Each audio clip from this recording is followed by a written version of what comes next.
seja muito bem-vindo ao canal da FAEST Academia, uma escola de educação teológica aqui do estado de Santa Catarina, no Brasil.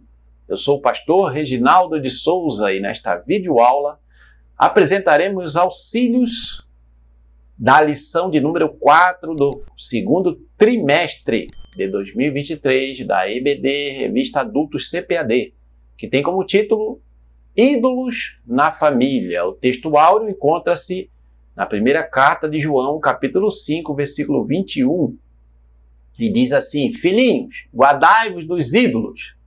Amém. Verdade prática. A adoração a ídolos implica priorizar tudo aquilo que se coloca no lugar de Deus. Leitura bíblica em classe encontra-se em Gênesis, capítulo 31, versículos 17 a 19, 33 a 35, e no livro de Juízes, capítulo 17, versículos 1, versículos de 3 a 5. Introdução vai dizer: temos nesta lição duas histórias distintas que relatam a convivência com a idolatria dentro de casa. No primeiro caso, temos Raquel, a mulher de Jacó, que sabia que seu marido servia ao Deus de seus pais, Abraão e Isaque, e que ele era poderoso, quer dizer, Deus era poderoso, invisível e não precisava de ídolos feitos à sua imagem. Entretanto, Raquel, sentindo-se insegura quanto ao seu futuro e injustiçada pelo seu pai, que não lhe deu nenhuma herança, nem a ela nem a sua irmã, Leia, resolveu furtar as pequenas estatuetas ou ídolos de seu pai, que eram os pequenos deuses dentro da casa de Labão. O segundo caso é o de Mica, um efraimita que viveu no tempo dos juízes em Israel e que fabricou ídolos e construiu um santuário para eles em sua casa. Nesta lição, veremos as consequências da idolatria dentro de uma casa. Tópico 1: os ídolos encontrados na tenda de Raquel. Subtópico 1: a fuga de Jacó e sua família para a terra prometida. Depois de muitos anos de trabalho para o seu sogro Labão, e tendo prosperado muito, Jacó resolveu voltar à terra de seus pais. Gênesis capítulo 31, versículos 3 e 4. Em função dos ressentimentos que existiam entre ele e seu sogro Labão, e não vendo possibilidade de liberação para viver sua própria vida, Jacó resolveu fugir das terras de Labão, lá em Padã Arã, sem falar nada a ninguém. Quando foi descoberta a sua fuga, Labão e seus filhos resolveram ir atrás dele para fazê-lo voltar. Então, só para contextualizando a história aqui de Jacó e a fuga de Jacó, Jacó foi enviado ali para Padã Arã, para a família da sua mãe Rebeca, para ficar um tempo ali até que a ira do seu irmão Esaú fosse aplacada. Lá chegando, ele se apaixonou por Raquel, trabalhou 7 anos para casar com a Raquel, mas foi enganado pelo seu sogro Labão, que lhe deu a irmã mais velha, a Leia, como esposa para ele. Depois trabalhou mais 7 anos, casou com a Raquel. E depois trabalhou mais 7 anos para o seu sogro Labão. Ou seja, no total, 7, 7, 14, 7, 21. 21 anos trabalhou para o seu sogro Labão. Ele, como ele viu que o Labão estava enganando ele resolveu voltar para Canaã. Aí combinou com as esposas, a Leia e a Raquel. E nessa fuga, a Raquel, sem avisar para o seu marido, pegou os terafins, os ídolos do lar, que o seu pai tinha, o Labão, e escondeu e levou embora. E depois nós vamos ver aqui no subtópico 2, Labão descobre o furto de seus ídolos domésticos. Labão era homem idólatra e possuía pequenos deuses no interior de sua casa, para os quais ele orava e pelos quais acreditava ser ajudado. Mesmo sendo da mesma família, do mesmo tronco familiar que Abraão e Isaque, Labão era um homem idólatra. Ele vivia numa terra de idolatria. Eles adoravam outros deuses também. E esses eram terafins, eles eram fabricados de madeira, pedra ou barro. Ou seja, em si mesmo não tinham muito valor, não eram feitos de ouro ou de prata, ou coisa assim. Eram bonecos, cujas imagens eram veneradas e adoradas como amuletos para proteção familiar e pessoal. Quem os possuísse também tinha o direito à herança. Apesar do pouco valor pecuniário desses terafins, eles tinham uma grande importância ali na idolatria pagã. Então, quem possuísse esses terafins tinha direito à herança dos pais. É por isso que esse foi um dos motivos de Raquel ter furtado esses terafins e ter levado embora quando ela partiu lá para a terra de Canaã. Então, quando o Labão perseguiu a Jacó atrás para tentar trazê-lo de volta junto com as filhas e os netos, e ele perguntou para Jacó: por que tu foi embora de repente na calada da noite, não me avisou nada para eu despedir vocês com festas? E por que, além disso, ainda levou meus terafins? Aí o Jacó não sabia de nada. Então o Jacó falou: pode procurar, se tu achar, eu sou culpado. Mas se tu não achar, a culpa é sua. E aí ele procurou em todos os lugares, o Labão, entrou em tenda por tenda e não achou. E ele estava escondido justamente em cima do camelo, onde a Raquel estava sentada. E quando o Labão se aproximou dela, ela disse que estava no ciclo menstrual e não poderia se levantar do camelo. E por isso que ela manteve escondido ali os terafins.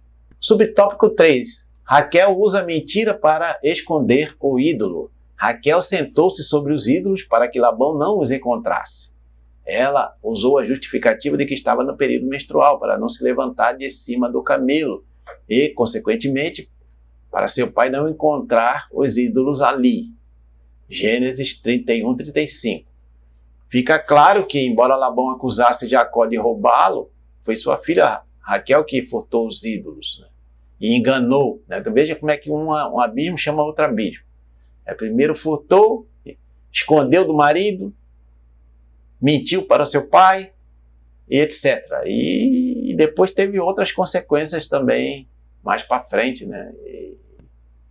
E a idolatria é um pecado terrível contra o nosso Deus verdadeiro. Tópico 2. Um santuário de deuses na casa de Mica. Subtópico 1. A idolatria e o caráter antiético de Mica. Apesar de ter um nome especial, cujo significado é quem é como o Senhor nosso Deus, Mica não correspondia à importância do nome que tinha, porque não honrava a Deus em sua vida. Tinha um nome que tinha um significado relacionado ao Senhor Deus, ao Senhor Jeová, mas as suas práticas não correspondiam a esse nome que ele tinha. Era comum entre os judeus o nome estar relacionado a Deus de alguma maneira. Ele tinha uma família, embora o relato bíblico não cite a sua esposa. Sua mãe vivia com ele e era muito rica, aparentemente. O povo que vivia na região montanhosa de Efraim tinha se corrompido por causa da idolatria. Havia em Israel, de modo geral, um abandono total aos mandamentos da lei de Moisés, em que o povo de Israel aderiu a um sincretismo religioso que implicava uma apostasia total. Abandonar a lei do Senhor, abandonar a lei que Moisés deixou para o povo, seguir a Torá, e cada um fazia o que bem entendia. Cada família fazia o que bem entendia, cada pessoa fazia o que bem entendia, e acabaram se misturando ali com as religiões pagãs daquele entorno, daquele contexto ali da nação de Israel. Ali todos aqueles povos vizinhos ali eram povos idólatras, que adoravam ídolos, e acabou influenciando também o povo de Israel, já naquele período ali dos juízes, pouco tempo depois que Josué faleceu. E depois que toda aquela geração dos anciãos que andaram com Moisés e Josué também faleceu, toda aquela geração, o povo começou a se desviar do caminho de Deus. Então você veja que a coisa chegou a tal ponto que o Mica foi capaz de roubar a própria mãe dele. Subtópico 2. A abominação de Mica. Mica havia construído em sua casa um santuário para pequenos deuses, entre aspas, deuses, ou seja, terafins. A escritura diz, né, que esse homem tinha uma casa de deuses. Ele fez até um éfode de terafins e consagrou a um de seus filhos para que ele fosse para o sacerdote. Coisa totalmente absurda, totalmente fora da lei mosaica. Mica havia roubado a própria mãe sem que ela soubesse. Ele levou consigo, 1.100 ciclos de prata, equivalente a 13 quilos do metal, da prata. Visto que sua mãe não sabia que era o seu próprio filho quem o furtara, ela lançava maldições sobre o ladrão. Juízes 17:2. Temendo sofrer com a maldição da mãe, Mica foi à casa dela e confessou seu pecado, e a restituiu completamente todo o dinheiro. Sua mãe retirou a maldição e tomou parte do dinheiro e o deu ao ourives para que fizesse imagens de escultura para a casa de Mica. Quer dizer, a coisa era tão estranha naquele período que a mãe foi roubada pelo próprio filho, lançou maldição, superstição, religiosa, sobre o ladrão. O filho se entregou, a mãe agradeceu, pegou parte do dinheiro e mandou fazer mais um ídolo para o seu filho colocar ali na sua casa de ídolos. É uma coisa totalmente desviada, totalmente fora dos princípios da palavra de Deus. Subtópico 3. Mica tinha uma casa de deuses. Pelo contexto bíblico, a família de Mica era de judeus. Eles eram judeus, descendentes de Abraão, Isaac e Jacó, mas estavam desviados da fidelidade a Deus. Serviam aos falsos deuses, que não, na verdade são deuses, representados por pequenos ídolos, chamados terafins. E eles achavam que estavam servindo ao Deus de Israel dessa forma, adorando, servindo ali, tendo ídolos, terafins, e até recorrendo a eles com orações. E chegou ao ponto de o Mica colocar o seu próprio filho para ser o sacerdote daquela casa de deuses, de terafins. Aí depois chegou lá, depois de um tempo, aparece um levita que não tinha onde morar, e Mica o convida a viver em sua casa e tornar-se sacerdote da família, pelo Deus de Israel. Juízes 17:9. Essa mistura de divindade falsa estava presente na casa de Mica. Todos quantos chegassem à sua casa encontrariam o Deus que desejasse invocar. Cada um tinha o seu Deus e em vez de servir ao único Deus verdadeiro que tinha tirado o povo de Israel lá da escravidão do Egito e tinha sustentado o povo no deserto até o povo entrar na terra de Canaã, tinha abençoado o povo com ricas e poderosas bênçãos. Em vez de adorar esse único Deus, não, o povo estava ali, misturando ali o sincretismo religioso, com outras religiões pagãs e adorando a terafins. Ouça agora essa mensagem importante da FAEST Academia para abençoar sua vida. Olá, alunos e alunas da FAEST Academia. É ótimo ter sua presença em nosso canal. Estamos aqui para apresentar a você a plataforma de estudos dos cursos de teologia da FAEST Academia. Lembrando que todos os nossos cursos estão com mais de 60% de desconto. Aproveite essa oportunidade e venha aprender a palavra de Deus. Para acessar a plataforma, basta entrar no site oficial da FAEST e clicar na aba FAEST Academia. Você será direcionado para a nossa plataforma de estudos. Nessa aba, basta digitar seu e-mail e sua senha e clicar em Login. Dentro da plataforma, na página inicial, você terá acesso a todos os cursos que você adquiriu. Para começar a estudar, basta clicar no curso a qual deseja fazer. Dentro do curso, você terá acesso a todos os módulos que o compõem. Em cada módulo, há diversas aulas. Para começar a assistir, é só clicar no nome da aula que você será direcionado ao vídeo. Na parte inferior de cada vídeo, há um PDF com o material daquela aula.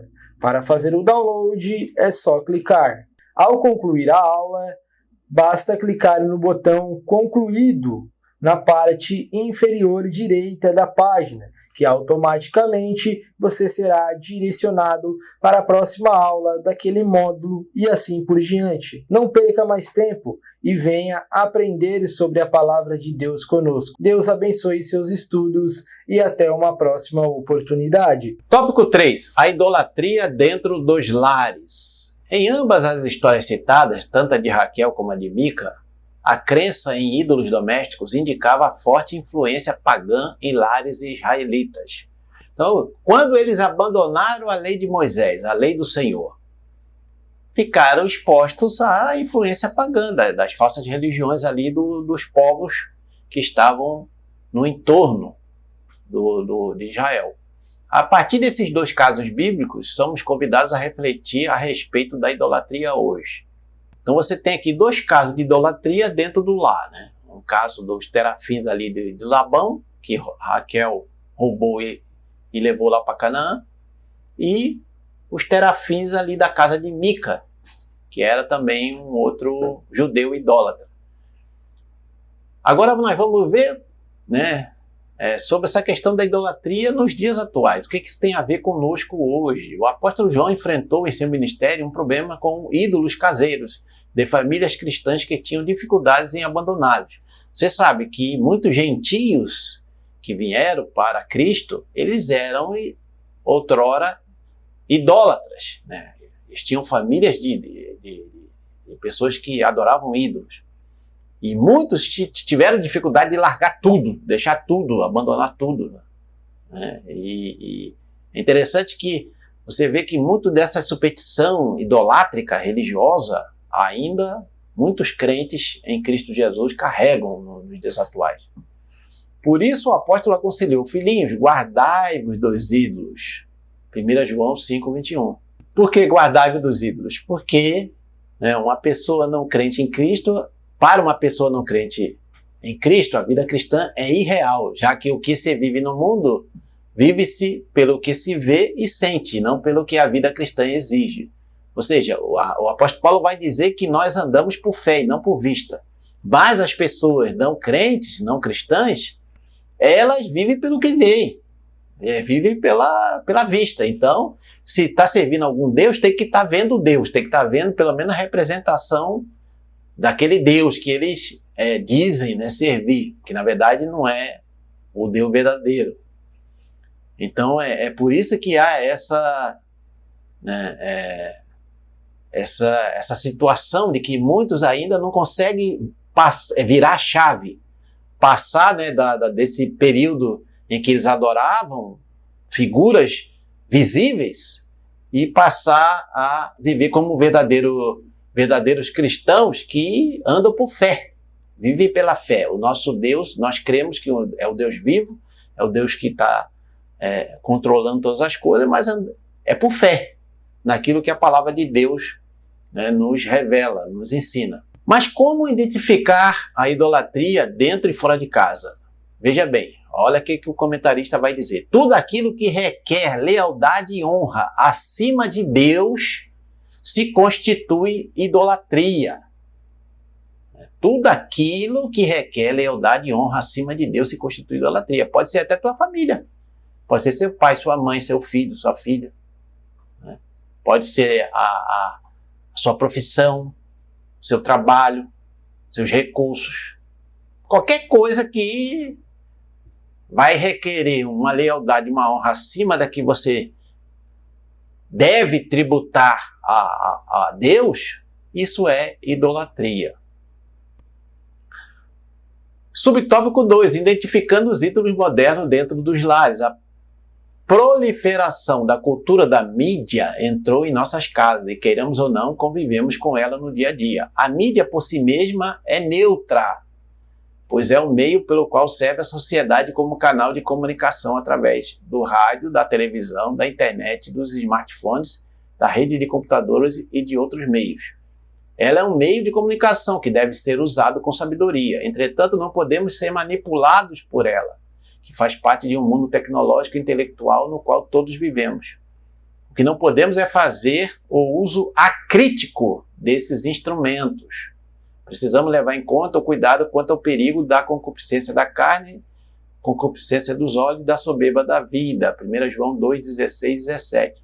Veja bem, a mídia em si é neutra, mas o uso que você faz dela é que pode se tornar uma idolatria na sua vida. Tem gente que, infelizmente, passa 5, 6, 4, 3 horas, né, na rede social e diz que não tem tempo para orar e para ler a Bíblia Sagrada. Então, na verdade, querendo ou não, na verdade, isso se torna uma idolatria na vida dessa pessoa, desse cristão, dessa pessoa que se diz cristã. Ou até mesmo é cristão, mas está sendo enganado e não está fazendo um uso acrítico. Ou seja, nós temos que usar essas coisas para evangelização, para divulgação de informações, né, para aquilo que for realmente bom. Mas não podemos também ficar presos a essas coisas, essas tecnologias modernas, se isso está roubando o nosso tempo devocional, nosso tempo de ficar na presença de Deus. É hora da gente repensar o que nós estamos fazendo com a nossa vida, com o tempo que Deus nos concede. Subtópico 3, precisamos reagir contra os inimigos da família. Jesus disse em seu sermão da montanha: vós sois o sal da terra, e se o sal for insípido, com que se há de salgar? Mateus 5,13. A igreja é o sal da terra e, por isso, é a única instituição da sociedade capaz de evitar a corrupção dos nossos valores morais e espirituais. Para preservar a família atacada pelo vírus infeccioso do sistema mundano, é preciso quebrar os ídolos domésticos, que, entre aspas, né, ídolos domésticos, entre aspas, que roubam o lugar de Deus na vida familiar. É aquilo que nós acabamos de falar, né? Se tem alguma coisa que está tendo prioridade, tendo primazia na sua vida, no tempo que Deus te concede, está na hora de quebrar esses ídolos, está na hora de repensar a sua vida e não permitir que isso roube o tempo que é devido a Deus. Muito bem, estamos chegando à nossa conclusão. Se você está sendo abençoado ou abençoada por essa videoaula, não esqueça de se inscrever no nosso canal, de curtir essa videoaula, de compartilhar e comentar sobre aquilo que você está achando sobre, né, essas videoaulas aqui postadas no canal da FAEST Academia. Muito bem, o texto da conclusão diz: precisamos investir na família, criando barreiras espirituais e morais no seio dos lares para salvar nossos filhos e prepará-los para uma vida cristã sadia, que glorifica a Deus. Por isso, os ídolos da atualidade precisam ser retirados do nosso meio, para que não venham a roubar o lugar de Deus em nossas vidas. É claro que o comentarista ele não entra em detalhes, e também não temos, né, um tempo adequado, e você que é professor ou professora, ou você que é aluno, vão ter um pouco mais de tempo para trabalhar essa questão. Mas muitas vezes a gente vai ter que, como diz o texto bíblico, o Senhor Jesus falou isso, vamos ter que arrancar um olho, cortar um braço e o pé. Porque muitas vezes as coisas chegam a tal ponto de nos dominar, que só se tomarmos realmente uma decisão radical de eliminar aquilo que está se interpondo entre nós e o Espírito Santo. Senão nós vamos ser tragados por essa idolatria, entre aspas, pós-moderna. Deus abençoe seus estudos e nos encontramos na próxima videoaula, querendo Deus.